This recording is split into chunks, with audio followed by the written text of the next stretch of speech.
It's a very wonderful thing, Grahasth Ashram. The woman might keep saying, "Oh, Acharya Ji, I love you, you are my life." The moment he plays Kasme Wade Pyar Wafa Wade Hain Waadon Ka Kya, you will melt. Extreme climate change. It's and now that Acharya, he has entered like poison. So I don't even try. I don't even compete. I conserve energy and give up. Because that's what that Grahasth Ashram is for. Go reproduce. Obviously, I am not anti-marriage. It's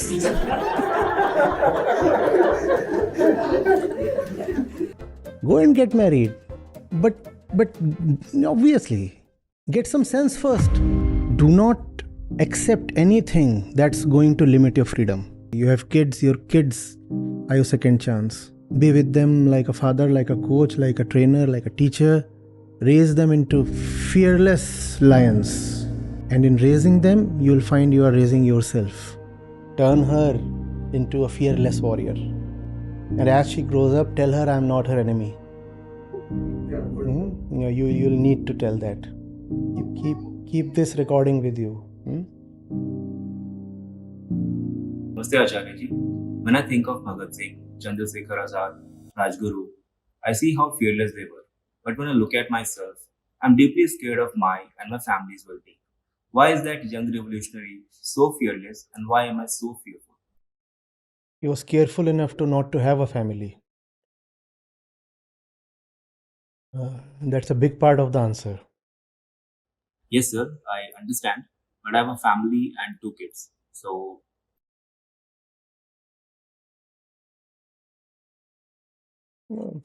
It's a very wonderful thing, Grahasth Ashram. What do you do with it?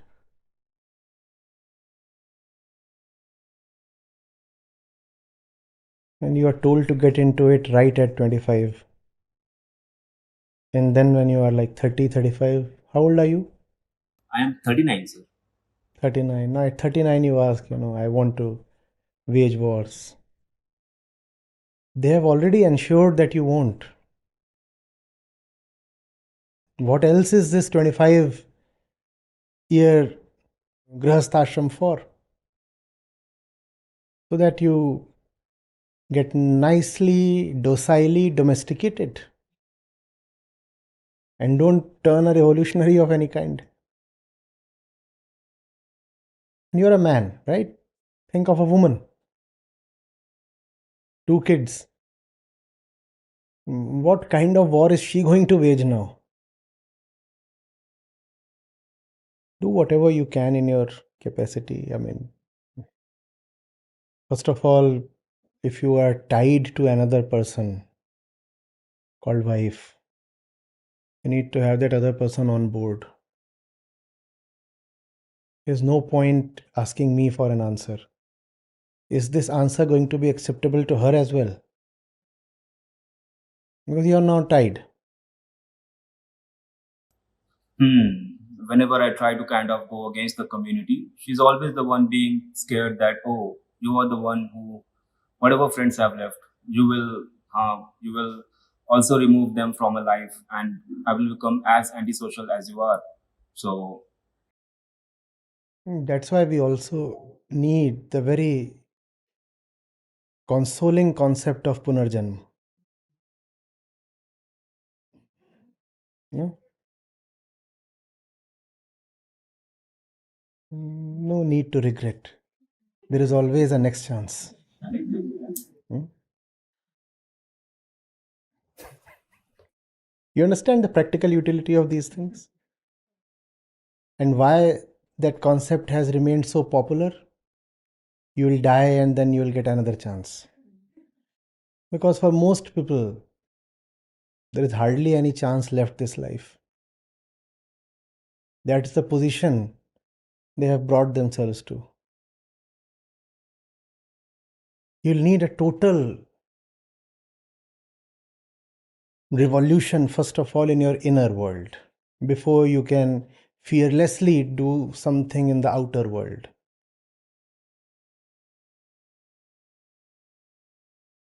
There was this one passage from the Fountainhead. I was very young. I was reading, and it really made me convulse from within. There are these two aspiring architects, Rourke and Peter Keating. And Keating is in the field of architecture just so that he may have a career. A manipulative kind of fellow who slogs hard and gains entry into a good institution and then makes or greases his way to one good firm after the other, though he really has no passion for architecture. Rourke is the exact opposite. He has so much passion for architecture that he at some point decides to drop out of school, that is, architecture school. He doesn't decide to drop out, he's actually expelled because he's just too good for them. So they say, no, the kind of thing that you are making is just too outrageous. So we don't take it, or fine. But anyway, these two remain in touch, and inwardly, Keating admires Rourke. Though outwardly he tries to harm Rourke in whatever way, and he's quite jealous also. But inwardly, in a hidden way, he admires Rourke. So there is this scene, and these two are meeting. They meet like once every 6 months or once a year. These two meet, and Keating is at the height of professional success, and Rourke is still struggling. And Keating shows a particular painting, not a sketch of a building, a painting, like a painter, not an architect, a painting, to Rourke, and with a lot of hesitation. And he says, this is something I made. And for the first time, Rourke sees something that Keating has made with love. Keating made a lot of sketches and designs and all those things that architects do. But there was never any love in it. There was only ambition and greed and fear in it. For the first time, he's showing something that his hands are trembling to show, and his eyes have some love for. And he has not been trained as a painter or received education in arts. And Rourke sees that, and he looks at Keating, and he sees that there is raw passion here and also talent. And had this person stayed true to himself, probably he would have made a first-rate painter. But he chose rather to fall for his fears and ambitions. So he looks at the painting, and with a lot of regret and pain, he doesn't experience the pain himself, but there is a lot of pain in the scene. He tells Keating, too late. What? Too late, Peter. You have gone down the wrong road for just too long.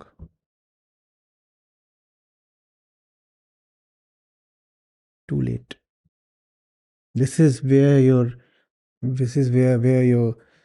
if I could say, soul lies. This is where your passion lies, but you never could commit yourself to it because probably there is no money, no career in it. Or that's what you saw. Don't let that happen to you. I'm not saying too late to you. As long as you are alive, there is always a chance. But the lights, keep getting dimmer and dimmer as you walk away from the source, don't they? And at some point, the lights get so dim that the human eye can't even perceive the light. Doesn't that happen? Technically, the light is still there, but it has become so feeble now that you can't even experience it. Don't let that happen to you. Don't move so far away that you can't even return or think of returning or initiate a return. Do whatever you can in your capacity. You have kids, your kids are your second chance. Hmm? Be with them like a father, like a coach, like a trainer, like a teacher. Raise them into fearless lions. Getting it? And in raising them, you'll find you are raising yourself.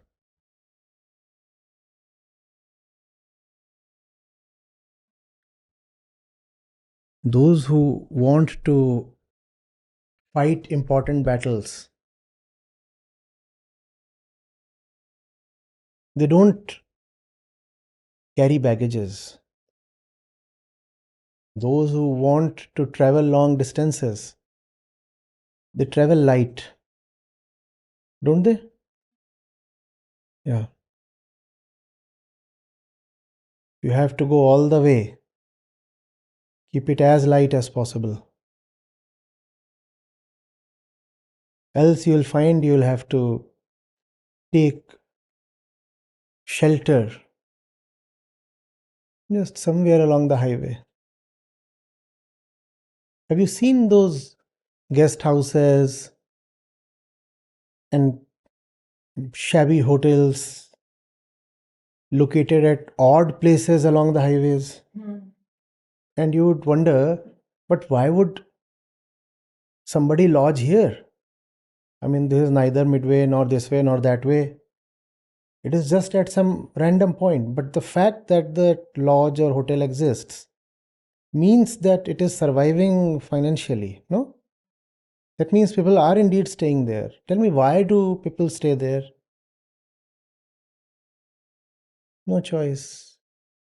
They started out, they thought they will rest only at the destination, but they ran out of fuel. Or they were carrying somebody who started complaining, I can't travel anymore, I need to sleep. So, wherever you are at that point, then you look for the nearest lodging and you check in. That's what happens when you are carrying people who do not want to share your journey. They'll make you check in into shabby hotels, places where you don't deserve to be. And you'll only curse yourself. But you can never fully curse yourself because there will always be those little delights. Well, look at the cute smile of the baby, my little angel. And you'll find you have a reason to forget all the pain and the tiredness and the regret for 2 minutes. So you'll carry on. Or you'll have a terrible fight with your wife and you'll realize you have made one huge blunder of a decision.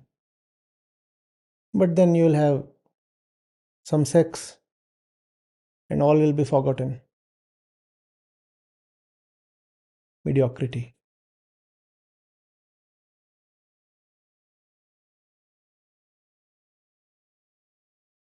I have come to have a general distrust of grahasts. I have been stabbed just so often in the back by them that it has become difficult to not to stereotype. The fellow would be all mine, totally committed, devoted, the epitome of realization. A long discussion right till midnight or beyond midnight, and then he would go home and I don't know, get what? Next morning he won't pick my call. What kind of spell? What irresistible charm? Nothing. some sex. That too bad sex.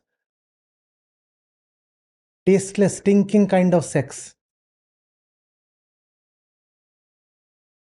And even that is too much to resist. Yeah,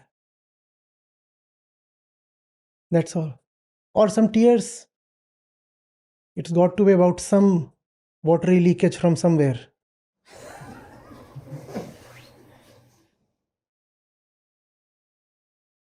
Either he sheds or she does.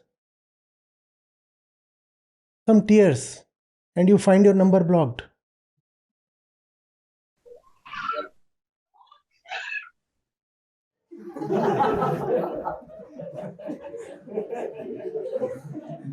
See,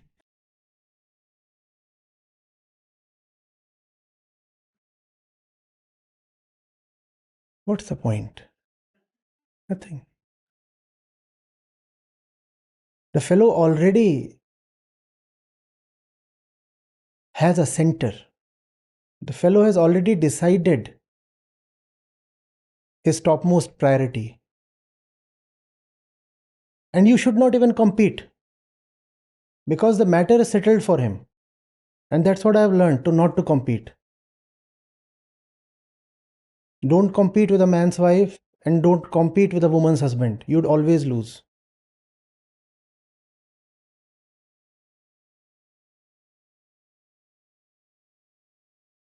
If you are inducting a man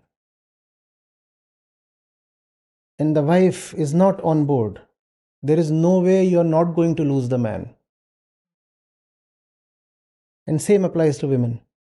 The woman might keep saying, "Oh, Acharya Ji, I love you, you are my life, this, that, and I know." Just, you know, the moment he plays कसमें वादे प्यार वफा वादे हैं वादों का क्या, you will melt. Extreme climate change.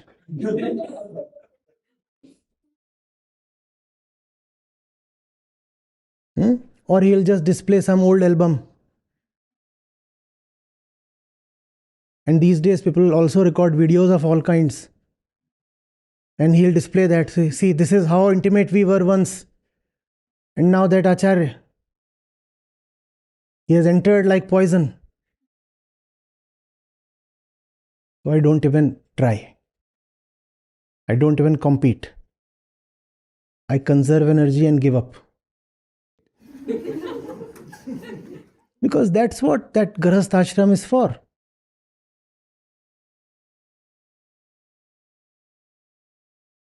Go reproduce.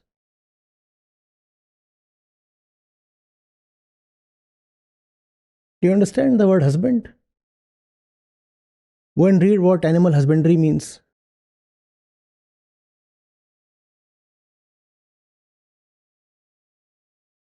I'm not discouraging you, obviously.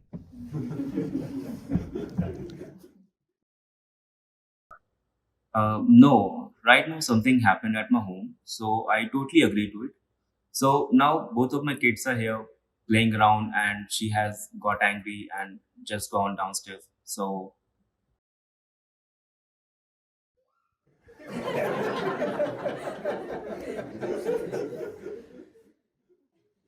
Let's have the revolution now. That's the revolution. That's what you wanted. That's what you got. It's just that you must know what you are doing. What was Shri Krishna saying today? Nothing is forbidden except ignorance. 22, 25, 28. Do you know what you are doing? I'm all for marriage at 48. No, is that a joke? Please tell me. It's not a joke, seriously. Go and get married. But obviously, get some sense first. If marriage means companionship, it's all right to have a companion. Who can find fault with that? But 25, what do you know at 25? What are you doing at 25? How many of you are 25? 25 or less than 25?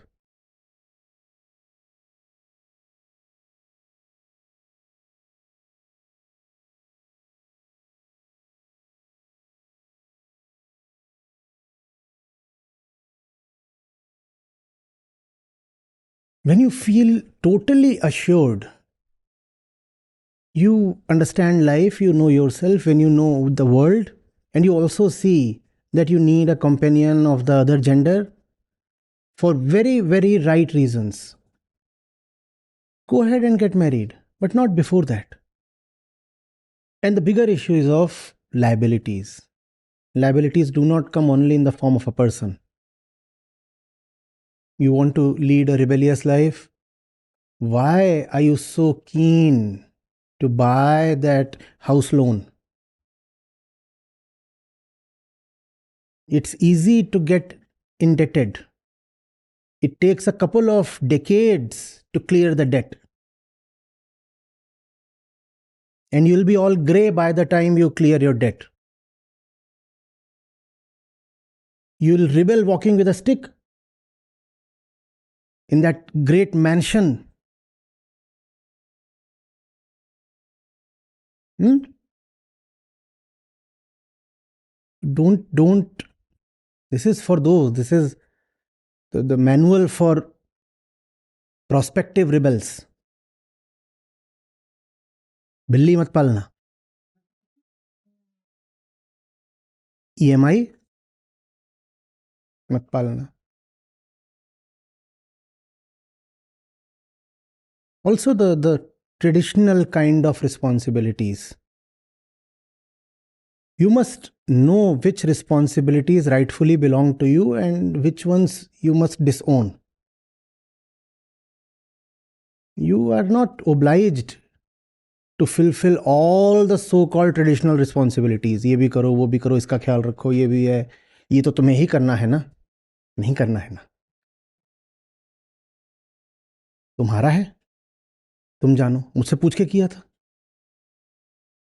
You are going to have a harrowing night. I can already see it on your face. Today it was the same thing. So now Ramadan is going on. So I don't want to attend the community gatherings. But she makes it a point to kind of have those tears and cry and ensuring that I come and then giving me that my children also need that community feelings so that they can grow better. While I'm kind of not letting them have what I had in my childhood. So I understand what you're saying. You must value freedom just so much. Just so much.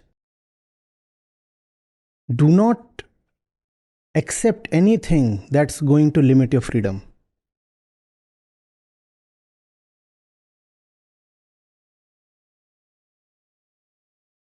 I was earning a very decent salary, you could even call it hefty, when I quit the corporate. For 3 years after Advait was founded, I took nothing. I could have opted for funding from somewhere, but that would have come with strings attached. That I don't need any strings. I value my freedom. And there were investors available. They said, we'll invest so much into it, this, that. Nahi chahiye. Even after those 3 years, I started picking up only as much as would keep the bank balance of the organization very healthy. It was a private limited company, not a foundation. I technically owned it. But I never withdrew even 1 rupee as profits. Never. After 3 years, I started taking salary like any other employee of the company. Never as a shareholder, I opted to draw dividends.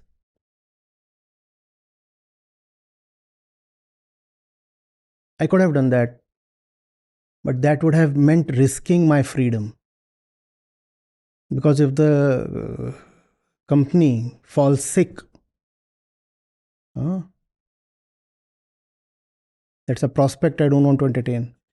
And here we have people splurging on credit cards and all kinds of personal loans.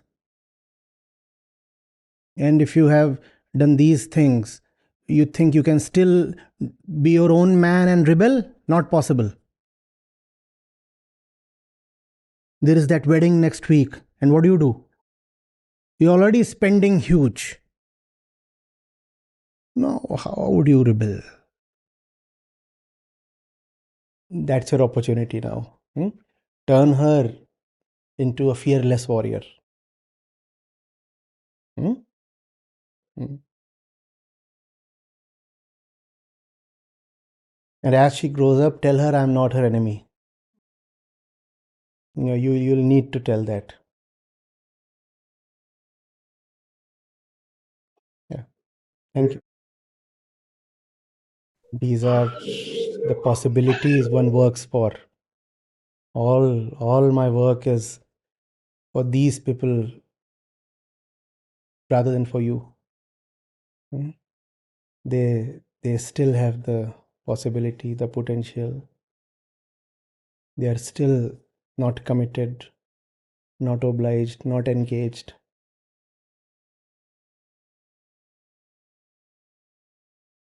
They are the ones who can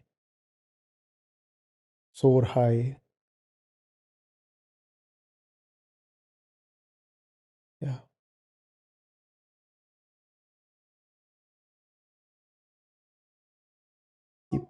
Keep this recording with you. One day I might show this clip to them and embarrass them. These are my opportunities. They are your opportunities, and that's what you must now live for. Yeah?